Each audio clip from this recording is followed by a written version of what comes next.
Oh.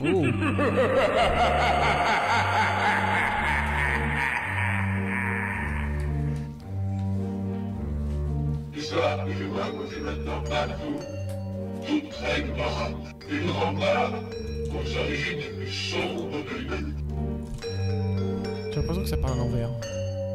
Possible. Ça, je connais. Bon, on va essayer de lire. C'est dur pour moi. Alors, l'affaire Elodie Kulik. Victime Boros, fais le mec qui brasse. Je te merde. L'affaire Elodie Kulik. Une nuit du 10 au 11 janvier 2002, alors qu'elle sortait d'un restaurant de Saint-Quentin, Elodie Kulik s'apprêtait à rejoindre son domicile à Péronne lorsqu'elle est propulsée sur le bas-côté de la route de la commune de... J'essaie de dire.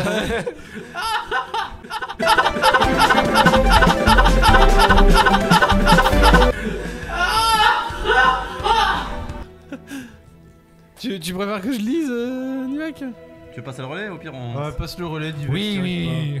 À toi de jouer. Vas-y, attends. Il arrive pas que le français, c'est galère. Non. Ah oui! Ah oui, mais d'accord, d'accord. C'est vrai que ça aurait été mieux que ce soit un peu numérique et imprimé, quoi. Alors, attends. Du coup, l'affaire de Elodie Kulik. Une nuit du 10 au 11 janvier 2002, Ouais, alors qu'elle c'était bon, sortait d'un restaurant de Saint-Quentin, Elodie Kulik s'apprêtait à rejoindre son domicile à Péronne, c'est ça? Oui, ça, oui. Lorsqu'elle est propulsée sur le bas-côté de la route de la commune de... Ah, tu la ramènes-moi, la petite gueule de putain, là. Ah, Cartini. Cartini, bon d'accord. Voilà, c'est ça que j'essaie de lire. Ça même. Ah, on la connaît. Elodie appelle les pompiers, mais la communication est coupée 26 secondes plus tard. Un appel glaçant et terrifiant de par les cris de la jeune femme. Deux hommes que l'on entend sur l'enregistrement de l'appel sortent Elodie de sa voiture pour l'amener dans la leur. Les deux hommes s'arrêtent à Tertry, c'est ça? Ouais, j'ai bien l'impression. Où Elodie Kulik est séquestrée, violée et... C'est pas son genre de chance, ça. En groupe, violée en groupe. Putain la vache. Tuée et brûlée. Ça fait un peu beaucoup quand même. 10 ans plus tard, les deux hommes sont identifiés. Grégory Wicard et Willy Bardon. Grégory est morte dans un accident de voiture 1 an et demi après... Attends. Ouais, Grégory est mort dans un accident de voiture 1 an et demi après le meurtre d'Elodie.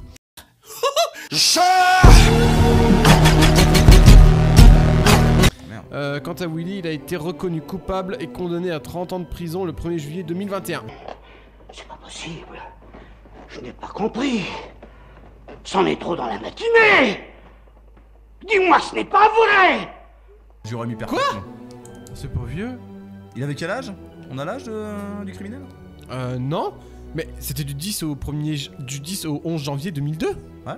Ouais. Arrêtez 10 Et ans. il a été 19 ans condamné plus tard, en ouais. 2021. Ouais, 19 ans plus tard, ouais. Ah, c'est long une instruction, hein. Marcel Barbauld, il est né le 10 août 1941 à Liancourt, voilà. Dans l'Oise, c'est un tueur en série français surnommé le tueur de l'ombre. Putain, la vache, la classe. Wow. Il est l'auteur du meurtre de 7 femmes, d'un homme et de 3 tentatives de meurtre entre 69 et 76. Purée. Ouais, ça fait flipper. Hein. Son mode opératoire est le suivant. Il attaque ses victimes le long de la voie ferrée, les frappe avec une pelle à ballast. Ouais, d'accord, c'est ça. Une pelle à ballast de la SNCF. D'accord, la vache, on a carrément la marque de l'arme du crime. Ah, c'est un chino, quoi. Il leur donne un coup de poignard dans le cœur, puis leur tire une balle de carabine. 22 longs rifles, c'est ça? Ouais, 22 longs rifles, ouais. C'est cela, oui, oui, oui. Ok.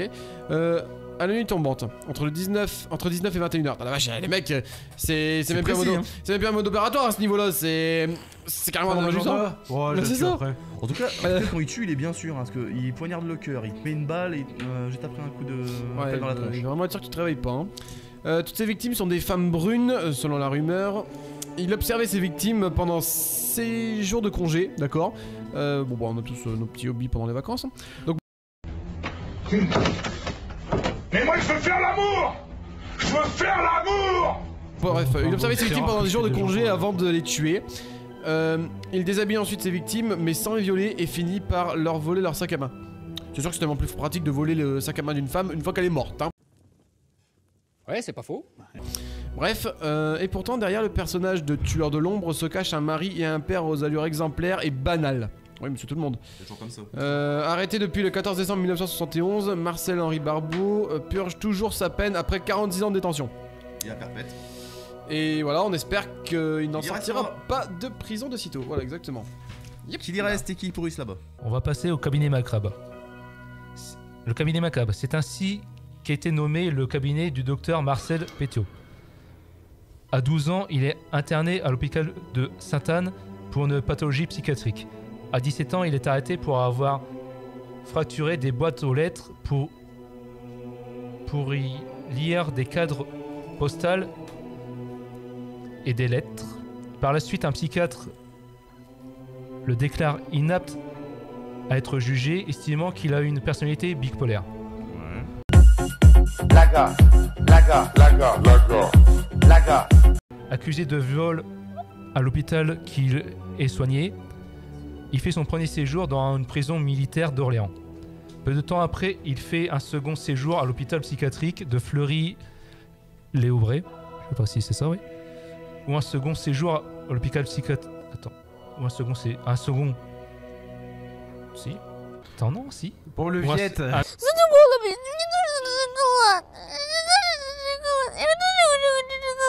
Nouveau diagnostic tombe. Un nouveau diagnostic tombe. Attends. Ah, c'est bon. C'est bon. C'est que j'arrivais pas. Si, c'est la ligne en fait. Ça sautait dans ma tête. Oh merde! Oh, c'est con ça! D'autres psychiatres le Nous, on déclarent. chie, on lui droite à gauche. Hein. dehors Il a du mal quand artistique, c'est pas du mandarin. déséquilibré mental, dépressif, paranoïaque et sujet à phobie.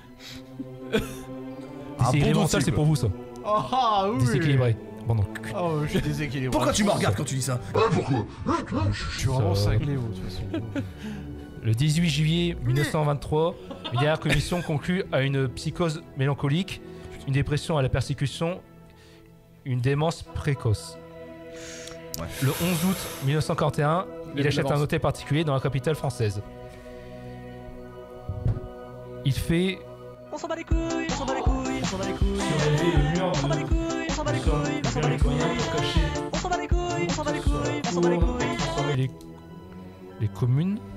les communs en cabinet médical. Pendant les fouilles de la police, il découvre le cabinet macabre de Marcel.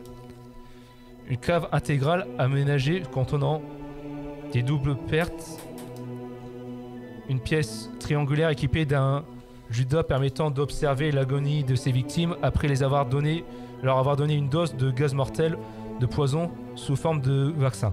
Ah bah, Et un puits rempli de faux vifs. Oh le con!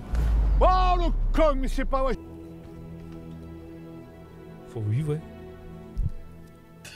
Lâche, non.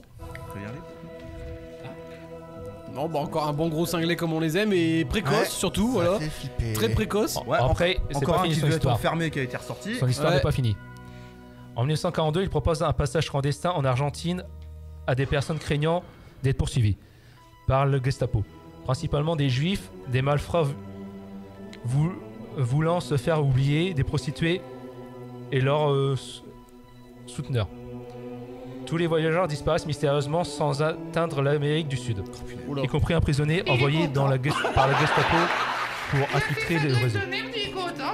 Pesto s'en prend alors à des familles entières en proposant des tarifs de groupe, mais aussi des gens qui le connaissent et paraissent qui le dénoncent.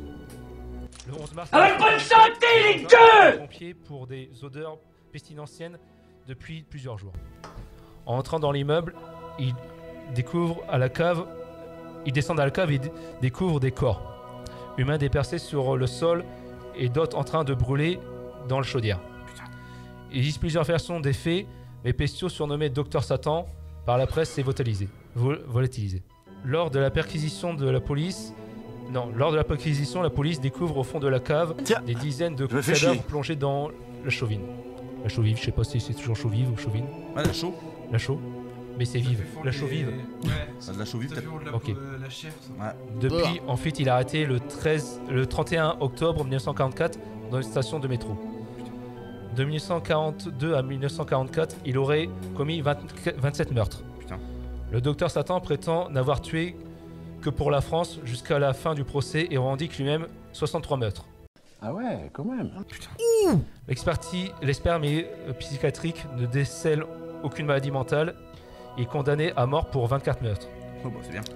Après l'abolition de la peine de mort en 81, les corps sont relevés à la fin des années 1990, si bien qu'on ignore ce que sont venus ces restes. Et voilà. C'est bien glauque, ouais. Sacré numéro Ah oui. celui-là. Et franchement, c'est un sacré numéro. Puis c'est sûr que Et tout ça, c'est du local, on est bien d'accord. Ouais. c'est sûr qu'en C'est encore plus Moi, réjouissant. soyez cinglé, ça, je suis rassuré. Ah ouais, non, mais il y en a qui battent des records. Bah quoi, le là, problème c'est que c'était en période de guerre, donc justement il a pu en profiter le salaud. Ouais, je crois que je l'aurais fait aussi. Trop dégueulasse. Oh, Vendu. Ah ouais, carrément. C'est quand qu'il y a une guerre qu'on s'amuse?